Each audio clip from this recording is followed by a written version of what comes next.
ಮುಖ್ಯಮಂತ್ರಿ ಸಿದ್ದರಾಮಯ್ಯ ಅವರಿಗೆ ಅನಾರೋಗ್ಯ. ಸಿಎಂ ಸಿದ್ದರಾಮಯ್ಯ ಜ್ವರದಿಂದ ಬಳಲುತ್ತಿರುವಂತಹ ಮಾಹಿತಿ ಲಭ್ಯವಾಗ್ತಾ ಇದೆ.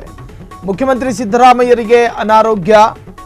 ಮುಖ್ಯಮಂತ್ರಿ ಸಿಎಂ ಸಿದ್ದರಾಮಯ್ಯನವರಿಗೆ ಜ್ವರ ಬಂದಿದೆ ಎನ್ನುವಂತಹ ಮಾಹಿತಿ.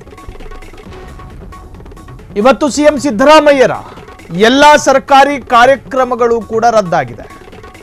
ನಿನ್ನೆಯಷ್ಟೇ ಆಸ್ಪತ್ರೆಗೆ ಹೋಗಿ ವೈದ್ಯಕೀಯ ತಪಾಸಣೆ ಮಾಡಿಸಿಕೊಂಡಿದ್ದ ಸಿಎಂ ಸಿದ್ದರಾಮಯ್ಯ ಒಂದು ದಿನದ ಮಟ್ಟಿಗೆ ವಿಶ್ರಾಂತಿಗೆ ಸಿಎಂ ಸಿದ್ದರಾಮಯ್ಯಗೆ ವೈದ್ಯರ ಸಲಹೆ. ಹಾಗಾಗಿ ನಿನ್ನೆ ಸಿಎಂ ಸಿದ್ದರಾಮಯ್ಯಗೆ ತಲೆ ಸುತ್ತು ಬಂದಿದ್ದರ ಬಗ್ಗೆ ಮಾಹಿತಿ ಇತ್ತು. ನಾಳೆ ದೆಹಲಿ ಪ್ರವಾಸ ಕೈಗೊಳ್ಳಬೇಕಾಗಿರುವ ಸಿಎಂ ಸಿದ್ದರಾಮಯ್ಯ ನಾಳೆ ಬೆಳಗ್ಗೆ ದೆಹಲಿಗೆ ಪ್ರಯಾಣಿಸಲಿರುವಂತಹ ಸಿಎಂ ಸಿದ್ದರಾಮಯ್ಯ ಮುಖ್ಯಮಂತ್ರಿ ಸಿದ್ದರಾಮಯ್ಯರಿಗೆ ಅನಾರೋಗ್ಯ, ಜ್ವರ, ಸಾಮಾನ್ಯ ಜ್ವರ. ಸೊ ಡಾಕ್ಟರ್ಗಳು ಕೂಡ ಪರಿಶೀಲಿಸಿದ್ದಾರೆ. ಒಂದು ದಿನದ ರೆಸ್ಟಿಗೆ ಅವರಿಗೆ ಸಲಹೆಯನ್ನು ಕೂಡ ಕೊಡಲಾಗಿದೆ. ಹಾಗಾಗಿ ಇವತ್ತಿನ ಎಲ್ಲ ಸರ್ಕಾರಿ ಕಾರ್ಯಕ್ರಮಗಳು ಕೂಡ ರದ್ದಾಗಿದೆ. ಸಿಎಂ ಸಿದ್ದರಾಮಯ್ಯರ ನೇತೃತ್ವದ ಕಾರ್ಯಕ್ರಮಗಳೇನಿರ್ತಾವೆ ಅವೆಲ್ಲವೂ ಕೂಡ ರದ್ದಾಗಿರುತ್ತೆ.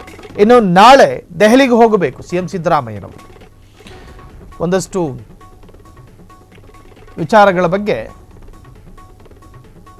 ದೆಹಲಿಗೆ ಹೋಗಬೇಕು. ಆದರೆ ಇವತ್ತು ಸಿಎಂ ಸಿದ್ದರಾಮಯ್ಯನವರಿಗೆ ನಿನ್ನೆಯೇ ಅವರಿಗೆ ತಲೆ ಸುತ್ತು, ಸ್ವಲ್ಪ ಜ್ವರಕ್ಕೆ ಸಂಬಂಧಪಟ್ಟಾದ ಒಂದು ಲಕ್ಷಣಗಳಿತ್ತು ಅವರಲ್ಲಿ. ಸೊ ಇವತ್ತು ಜ್ವರದಿಂದ ಬಳಲ್ತಾ ಇದ್ದಾರೆ. ಡಾಕ್ಟರ್ ಕೂಡ ಸಲಹೆ ಕೊಟ್ಟಿರುವಂತಹದ್ದು ವಿಶ್ರಾಂತಿಗೆ. ಸೊ ಹಾಗಾಗಿ ಇವತ್ತು ವಿಶ್ರಾಂತಿಯನ್ನು ಪಡೆಯಲಿದ್ದಾರೆ. ಎಲ್ಲ ಸರ್ಕಾರಿ ಕಾರ್ಯಕ್ರಮಗಳನ್ನು ಕೂಡ ರದ್ದು ಮಾಡಿ ಅವರು ಇವತ್ತು ವಿಶ್ರಾಂತಿಯನ್ನು ಪಡೆದು ಸ್ವಲ್ಪ ಚೇತರಿಸಿಕೊಂಡ ನಂತರ ನಾಳೆ ಅವರು ದೆಹಲಿಗೆ ಪ್ರಯಾಣವನ್ನು ಬೆಳೆಸಲಿದ್ದಾರೆ. ಅಥವಾ ಜ್ವರ ಉಲ್ಬಣಗೊಂಡ್ರೆ ಅದಕ್ಕೆ ಸಂಬಂಧಪಟ್ಟ ಹಾಗೆ ಒಂದಷ್ಟು ಡೆವಲಪ್ಮೆಂಟ್ ಆಗಬಹುದು. ಇದು ಸಿಎಂ ಸಿದ್ದರಾಮಯ್ಯ ಇವತ್ತು ಜ್ವರದಿಂದ ಬಳಲಿ ವಿಶ್ರಾಂತಿಯನ್ನು ಪಡೆದುಕೊಳ್ತಾ ಇದ್ದಾರೆ. ಕ್ಷಣ ಕ್ಷಣದ ಸುದ್ದಿಗಳಿಗಾಗಿ ಫ್ರೀಡಂ ಟಿವಿ ಸಬ್ಸ್ಕ್ರೈಬ್ ಮಾಡಿ, ಲೈಕ್ ಮಾಡಿ ಹಾಗೂ ಫಾಲೋ ಮಾಡಿ. ಹೊಸ ಸುದ್ದಿಗಳ ನೋಟಿಫಿಕೇಶನ್ಗಾಗಿ ಬೆಲ್ ಐಕಾನ್ ಮೇಲೆ ಕ್ಲಿಕ್ ಮಾಡಿ.